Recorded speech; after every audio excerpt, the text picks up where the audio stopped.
உங்கள் அருள்வாக்கம்மா, விழுப்புரம் மாவட்டம் செஞ்சி வட்டம். நம்ம சென்னை விட்டு திருவண்ணாமலை தேச நெடுஞ்சாலையில் அமர்ந்துள்ள ஸ்ரீ ராஜராஜேஸ்வரி ராஜகாளியம்மன். இந்த ஆலயம் வந்து 42 அடி. இந்த ராஜகாளியம்மன் ஆலயம் இந்த மயான காளி, இந்த அம்மா இருக்காங்க மயான காளி உள்ள அண்ணாண்ட கருவறையில் உள்ளே உட்காந்துக்கிறவங்க சிம்ம வாகனத்தில் ராஜகாளியம்மன் உட்காந்துருக்காங்க. அக்கினி முனீஸ்வரன் அண்ணாண்ட முன்னாடி உட்காந்துக்கிறாரு. இந்த இடத்துல வந்து வெள்ளிக்கிழமை, செவ்வாய்க்கிழமை, ஞாயிற்றுக்கிழமை, அமாவாசை, பௌர்ணமி நாளில் வந்து குடி சொல்லுவாங்க. காலையில் 9 மணிலேருந்து சாயங்காலம் 5 மணி வரைக்கும் குடி சொல்லுவாங்க. பில்லி, சூனி, யாவுல இந்த அதையும் உட்கார வச்சு காலி சக்கரம் போட்டு எல்லாத்தையும் அதை கழிச்சு குடிக்கிறது. மூணாவது வந்து குழந்தை இல்லாதவங்களுக்கு பச்சை மருந்து கொடுக்குறது. கணவன் மனைவிக்குள்ளே ஒத்துமை இல்லை, சண்டை சச்சுருவா இருக்காங்கன்னா பச்சை மருந்து வாங்கி கொடுங்க. கணவன் மனைவி 2 பேரும் சேர்ந்து ஒத்துமையாக வாழ்வாங்க. 4வது கட்டம் குடிக்கிறானா, வீட்டில் குடிச்சிட்டு ரொம்ப பிரச்சனை பண்ணி நிம்மதி இல்லாமல் அந்த வீட்டை ஆக்குறானா, பிள்ளையாக இருந்தாலும் சரி, கணவனாக இருந்தாலும் சரி, கூட பிறந்த தம்பிமாராக இருந்தாலும் சரி, இந்த ராஜகாளியம்மனுடைய ஆலயத்துக்கு அழைச்சிட்டு வாங்க. குடிக்காத அளவுக்கு பச்சை மருந்து கொடுத்து அவங்கள மாற்றி, உங்களுடைய பிள்ளையாக இருந்தாலையும் கொடுக்குறேன், உங்கள் கணவனாக இருந்தாலையும் கொடுக்குறேன், உங்களுடைய கூட பிறந்த தம்பியாக இருந்தாலையும் மாற்றி கொடுக்குறேன். அடிக்கி இந்த இடத்துல பச்சை மருந்து கொடுக்குறவங்க வகுத்துக்கே கொடுக்குறவங்க அதிலேருந்து அவங்க குடிக்கிறதுல நல்லா இருக்கிறாங்க. வாங்க. மாங்கல்ய தோசம் செய்கிறவங்க, கணவன் மனைவிக்குள்ள ஒத்திமை இல்லைன்னா மை பொருள் வரைக்கும் இருக்குது, அசை பொருளும் இருக்குது, மை பொருளும் இருக்குது. அனைவரும் வாங்க. இந்த ராஜகாளியம்மனை தேடி உங்களுடைய கஷ்டங்களும் உங்களுடைய துன்பங்களும் நான் தீர்த்து கட்டி காப்பாற்றி கொடுக்குறேன். வணக்கம். இந்த இடத்துல இருக்கிறது பாருங்க, அக்கினி முனீஸ்வரன் இந்த இடம் இருக்கிற இடம். இது அக்கினி முனீஸ்வரன். இந்த அம்மா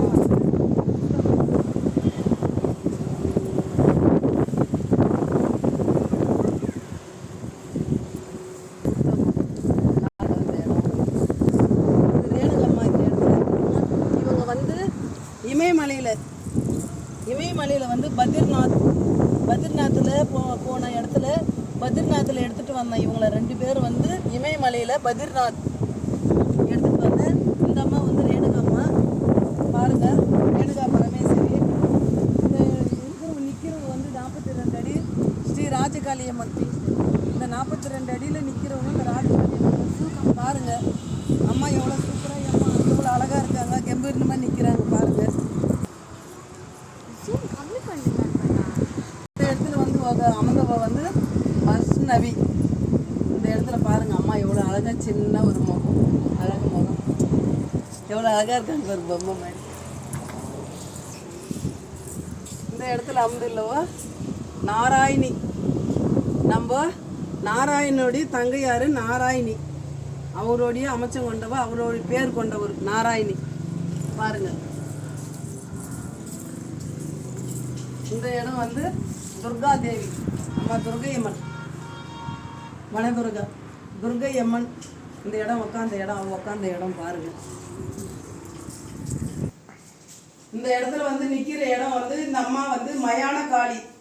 மயானத்தில் இருப்பாங்க இல்லையா, மயானத்தில் சுடுகாட்டில், அந்த மயான காளி மண்டை ஓட்டு மாலையாக போட்டு சுடுகாட்டு போனத்தை வந்து பதிக்க சுட சுட சாப்பிட்ட இடம் மயான காளி. இவங்க வந்து இந்த மயான காளியானதான் நான் உட்காந்து அருள்வாக்கு சொல்கிற இடம் இந்த இடம் தான். இந்த சிம்மாசனம் தான், இந்த அருள்வாக்கு சொல்கிற இடம் இந்த இடத்துல தான். இந்த ரூமில் தான் இந்த மயான காளி வச்சுருக்குறோங்க. இது வீடா இல்லை, எல்லாரும் பார்க்குறவங்க வீடான்னு கேட்குறாங்க. இது வீடு கிடையாது. இந்த இடத்துல அம்மா வந்து மயான காளி கட்டியிருக்கிறோங்க. மயான காளி வச்சுட்டு இந்த மயான காளி சிவனை போட்டு காலில் போட்டு மெரிச்சு நிற்கிறாங்க பாருங்கள். இது மயான காளி.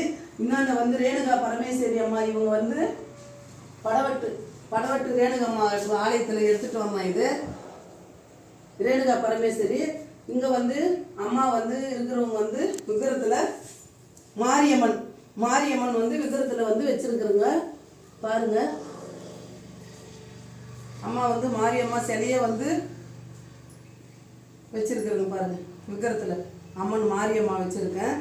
என்னுடைய பேரும் மாரியம்மா தான். நான் பிறந்தது வந்து சித்திரை மாதம் திருவிழாவில் அம்மாவுடைய அம்சத்தில் பிறந்தவன் நான். அம்மாவுடைய அம்சத்தில் மாரியம்மாளுடைய திருநாளில் பிறந்தோம் நான். அதனால் என் பேர் மாரியம்மா தான். நானும் அந்த மாரியம்மாவில் விக்கிரத்தை வச்சு அம்மாவை வச்சு வணங்குறேன், காளியும் வச்சு வணங்குறேன், அந்தாண்ட வந்து மயான காளி இங்கே வச்சுக்கிறேன். அந்தாண்ட வந்து ராஜகாளி அம்மா இருக்காங்க, முனீஸ்வரர் இருக்காங்க, விநாயகர் இருக்கிறாங்க, முருகர் இருக்கிறாங்க, ரேணுகா பரமேஸ்வரி அம்மா இருக்காங்க. இமயமலையில் எடுத்துகிட்டு வந்த உடைய லிங்கமும் 2 வச்சு வழிபாடு பண்ணுறேன். பாருங்கள் அம்மாளுடைய ஆசீர்வாதம். இந்த இடத்துல வந்து நிற்கிறேன்னாக்கா என்னுடைய சொந்த உழைப்பில் சொந்த இடத்துல நான் இடம் வாங்கி அம்மாளுக்காக ஒரு ஆலயத்தை கட்டியிருக்கேன். இந்த ஆலயத்தில் கட்டி இந்த இடத்துல வந்திருக்கிறேன்னா நான் வந்து 30 வயசில் என்னுடைய வாழ்க்கையை வந்து அம்மாளுக்காக நான் தியாகம் பண்ணிவிட்டு வடநாடு தென்னாடு கைலாகம் எல்லாம் சுற்றி வந்துட்டேன். நான் வந்து 30 வயசில் தியாகம் பண்ணிவிட்டு இந்த இடத்துக்கு வந்திருக்குன்னா நான் ஒரு ஜீவசமாதியாக அம்மா கிட்ட வரேன்னு சொல்லி தான் நான் 30 வயசுல வாக்குறுதி கொடுத்தேன். இன்றைக்கி 20 வருஷமாக அம்மா கிட்ட தான் இருக்கேன். இன்றைக்கி அம்மாவை விட்டால் எனக்கு வேறு இதில் என்னுடைய கட்டிக்கிற ஆடியோ வகுத்துக்கு போடுற சாப்பாடை மட்டும்தான் அம்மா கிட்ட நான் எதிர்பார்க்குறேன் தவிர வேறு எனக்கு ஆடம்பர செலவு ஆடம்பர வாழ்க்கை எனக்கு தேவையில்லை. இருக்கிற வரைக்கும் அம்மா கிட்ட இருந்துட்டு இந்த உடல் உயிர் கட்டையெல்லாம் அம்மாளுடைய சொந்தமான சொத்து தான். நான் இருக்கிற வரைக்கும் அம்மா கிட்ட வர மக்களுக்கு வந்து கஷ்டங்கள் துன்பத்தில் வராங்கன்னா அந்த கஷ்டத்தை துன்பத்தை தீர்த்து கொடுக்கணும், அவங்கள நல்ல முறையாக காப்பாற்றணும், கரை சேர்த்தணும், அவங்க குடும்பத்தை வாழ வைக்கணும், வழி நடத்தணும்னு தான் நான் இந்த அம்மா கிட்ட வந்து சேவை பண்ணின்னு இந்த அம்மா கிட்ட பணிவாடை செஞ்சுன்னு இருக்கிறேன்னே தவிர நான் மீதி எதையும் எனக்கு சொத்து வேணும், சொகம் வேணும், எனக்கு நகை வேணும், நெட்டு வேணும், ஆடம்பரம் செலவு வேணும்னுட்டு எவ்வளோ நகை நெட்டு நிறைய வச்சுருந்தேன், கிலோ கணக்காக வச்சுருந்தேன். எல்லாத்தையும் விற்று அம்மாளுக்கு ஒரு ஆலயத்தை கட்டினா, அம்மாளுக்கு இடம் வாங்கி ஒரு ஆலயத்தை கட்டி இந்த இடத்துல வச்சுருக்கிறேன். நான் எல்லாமே சொத்து சொகம் வேணும் அதை வச்சு போட்டு அழகு பார்த்துன்னு இருப்பாங்க. நான் அது மாதிரி நினைக்கல. அம்மாளுக்காக விற்று ஆலயத்தை உருவாக்கி இருக்கிறேன். இந்த இடத்துல வந்து வர மக்களுக்கு நல்லது பண்ணணும்னு தான் வெளியே வந்திருக்கிறேன்னு தவிர சேவை பண்ணணும், மக்களை வந்து காப்பாற்றணும். எத்தனையோ கஷ்டத்தில் இருக்காங்க, எத்தனையோ பிரச்சனையில் இருக்காங்க, அவங்களெல்லாம் மீட்டு எடுத்து நல்ல நிலைமைக்கு காப்பாற்றணும் அப்படின்ற எண்ணத்தோடு வந்திருக்கேன். வாங்க, உங்களுடைய கஷ்டங்களும் உங்களுடைய குறையாக இருந்தாலே நான் தீர்த்து கொடுக்குறேன், நல்ல முறையாக காப்பாற்றுறேன், கரை சேர்த்துறேன். என் ராஜகாளி அம்மாவும் உங்களுக்கு துணையாக வருவாங்க, அவங்களும் காப்பாற்றுவாங்க. பயப்படாதுங்க. வணக்கம்.